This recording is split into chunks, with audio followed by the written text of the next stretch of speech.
Hey guys, welcome to week 25 of the Confidence Revolution.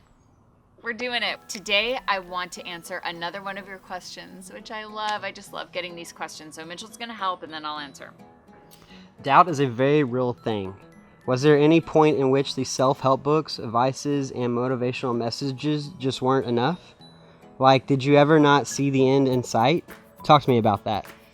Yes, absolutely. There have definitely been such extreme low points that I thought, how do I do this?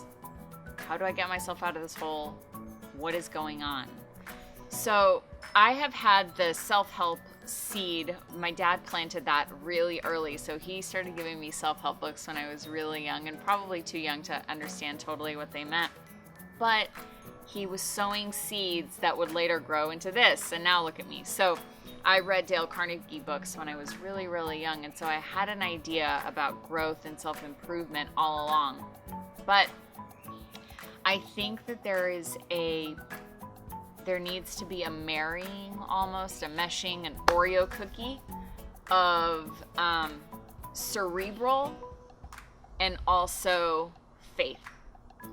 So there needs to be a meshing of like technical and also the mysterious. I don't think that they are mutually exclusive. I think that they exist together. I don't believe in a world where I don't believe scientists who don't believe in faith, and I don't believe theologists who don't believe in science. I think you can have both in the same world, in the same human, in the same belief system. And so when I hit my absolute rock bottom, depressed, just snot bubbles coming out, just really, really sad for a long period of time. And I remember thinking, I've read the books, I've done the things, I've done the exercises in the books. What the fuck do I do now? And I remember praying to God and starting to pray and starting to really get to know him. And one day while I was praying, I was walking around my parents' neighborhood and I saw this peacock. Peacock? I live in Wesco, Texas, guys. There are no peacocks. And somehow that felt like God speaking to me. I'm here. You're on the right track. Keep going. And that was the first time I had ever really felt God. I had ever really thought, oh, that's something. And that is what changed for me. And so even at that point, I started really believing and feeling like I was part of something bigger, part of something greater, and that God had my best interest in mind.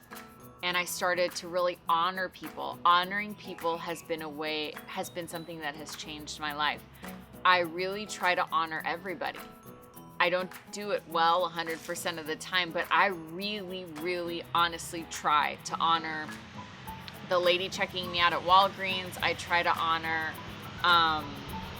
Alexandra's friend's mom. I try to honor, all sorts of people.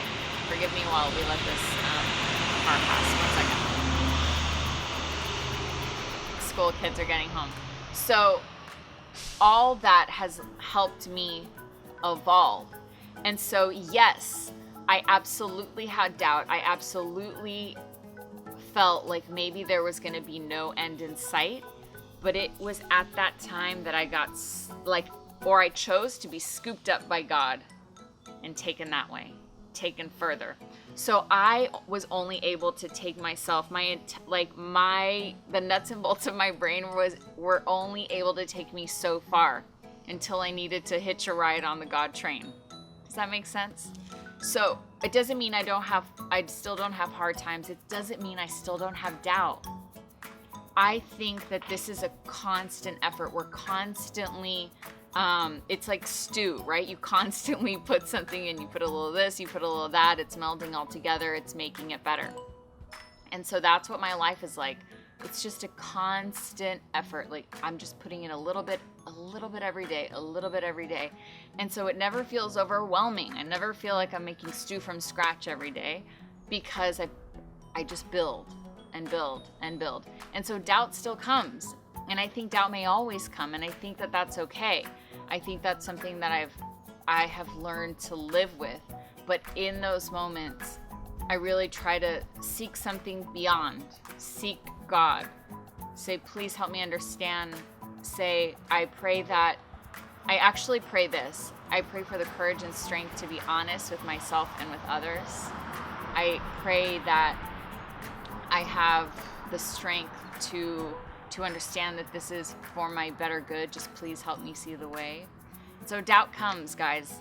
Doubt comes all the time, and I don't think that we're ever going to be immune of doubt, but I think that if we have our beliefs rooted in something greater than ourselves, that helps the doubt, that kind of eases it, takes us to the next point. Okay, guys, so excited to be doing this. I'll see you next week.